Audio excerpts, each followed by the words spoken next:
Your wife asks you what you want for dinner, and you feel your jaw tighten. Your grandchild drops something in the kitchen, and your whole nervous system fires like somebody just kicked the front door in. The neighbor's dog barks for 8 seconds, and you're standing at the window with your blood pressure climbing, genuinely furious. And the worst part isn't the bark. The worst part is you can hear yourself being unreasonable, and you can't stop it. It's like watching your own hand reach for a hot stove and not being able to pull it back. You used to let everything roll off. You used to be the calm one. People said that about you. And now you're snapping at the person you love most over a question about chicken or pasta, and when the room goes quiet afterward, you sit there wondering what the hell is happening to you. I'm going to tell you what's happening to you. And it's going to make you angry for a completely different reason, because somebody should have explained this to you a long time ago, and nobody did. You are not becoming a bad person. You are not turning into your difficult parent. You are not losing your kindness or your warmth or whatever version of yourself you've spent 60 years building. What you are losing right now, quietly, measurably, every single year, is the brain infrastructure that used to stand between what you feel and what you do about it. And you were never told it was happening, so you blamed your character for something that belongs entirely to your chemistry. There is a region of your brain called the prefrontal cortex. It sits right behind your forehead. And its only job, the thing it does all day, every day from the moment you wake up, is catch your impulses before they reach your mouth. Every flash of irritation, every surge of frustration, every moment where something inside you wants to say something sharp, the prefrontal cortex grabs it mid-flight, holds it for a fraction of a second, and asks one question: is this worth it? At 30 years old, that system is running at full capacity. It catches everything. You can be boiling inside and still say something measured and calm because the filter is fast enough to get between the feeling and the reaction before anyone sees it. That filter is physically shrinking inside your head right now. Neuroimaging studies published in Neuroimage and Cerebral Cortex have measured it directly. The prefrontal cortex loses volume and connectivity starting in your 50s, and by 65, the processing speed in that region has slowed to the point where the gap between what you feel and what comes out of your mouth is measurably, physically narrower than it was 2 decades ago. You are not angrier than you used to be. You are less filtered than you used to be. Those are 2 completely different things, and the fact that no one ever made that distinction for you is why you've been walking around thinking there's something wrong with your personality when there is something changing in your anatomy. But that's only the first layer, and honestly, it's not even the most important one. Your brain runs on a neurotransmitter called dopamine, and dopamine is not what you think it is. Everyone talks about dopamine like it's the pleasure chemical, the thing that makes you feel good when you eat chocolate or hear your favorite song. That's the kindergarten version. What dopamine actually does, at a much deeper level, is give you the ability to tolerate situations that offer no immediate reward. Standing in line, listening to a story you've already heard, sitting through a conversation that isn't going anywhere, waiting. Dopamine is what makes waiting possible without your nervous system treating it as a threat.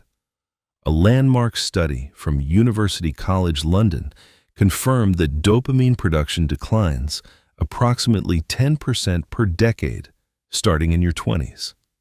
Do the math. By 65, you have lost roughly 40% of the chemical that made patients feel effortless. The world did not get more irritating. Your ability to absorb irritation without reacting to it has been cut nearly in half by a chemical process that happens to every human being who has ever lived. And no one put it on a pamphlet for you. So now you have a thinner filter and less chemical fuel to run it on. And you haven't even gotten out of bed yet. But you do get out of bed. And here's where the next part hits. After 60, the architecture of your sleep changes in ways that most people never realize. You spend less time in deep restorative sleep. You wake up more often. And even on the nights you think you slept well, the neurological repair work that's supposed to happen during those deep stages didn't fully complete because you're not reaching those stages the way you used to. Research from the National Institutes of Health has shown that even modest, sustained sleep disruption impairs the prefrontal cortex more severely than almost any other factor. The filter we just talked about, the one that's already thinner and already low on dopamine, now also starts every single day tired.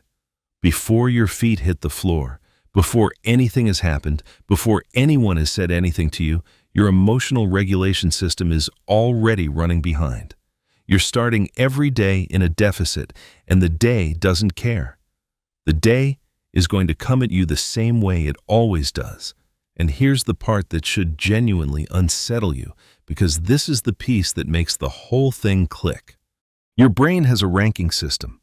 All day long, it sorts incoming information into categories. This matters, this doesn't, this is a threat, this is nothing.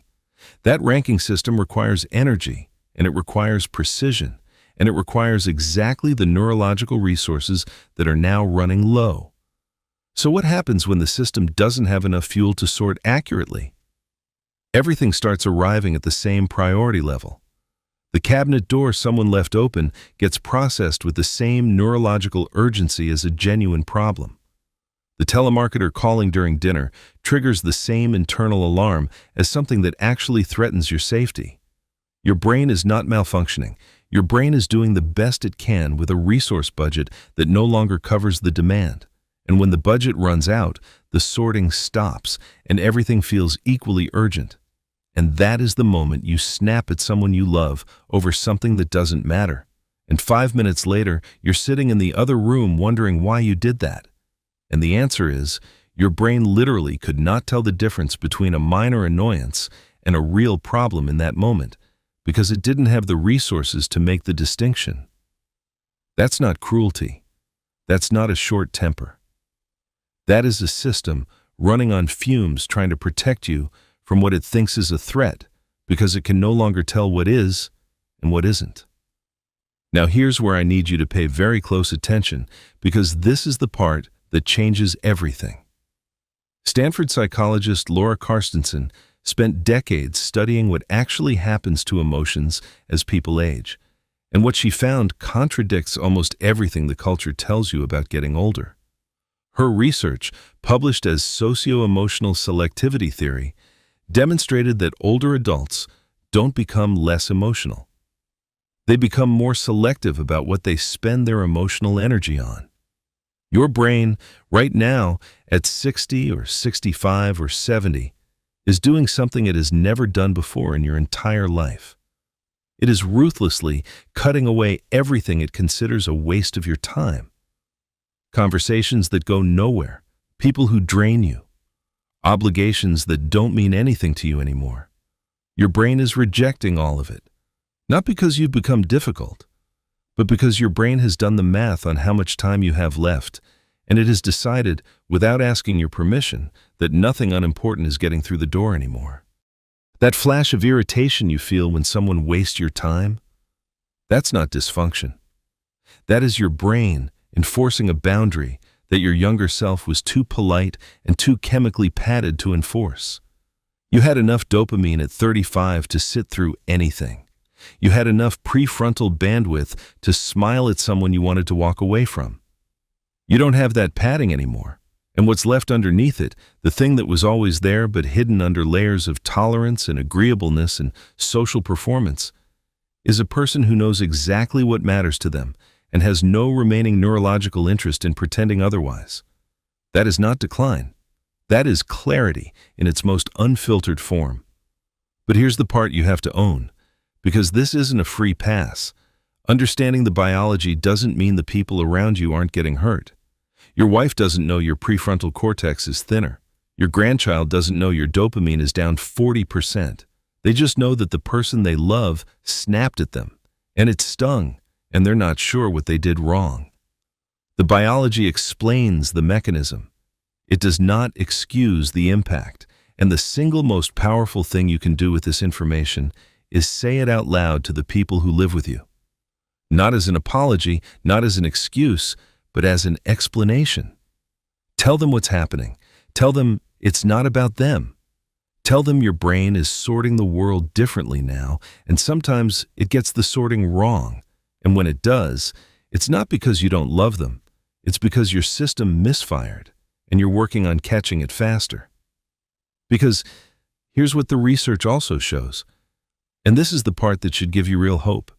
The prefrontal cortex can be strengthened at any age. Not back to what it was at 30, but meaningfully, measurably strengthened. Consistent sleep improvement, even modest increases in deep sleep duration, directly improves prefrontal function. Daily physical movement, even 30 minutes of walking, increases dopamine availability. And the single most effective intervention researchers have found for emotional regulation in older adults is simply knowing what's happening. Awareness alone changes the response time.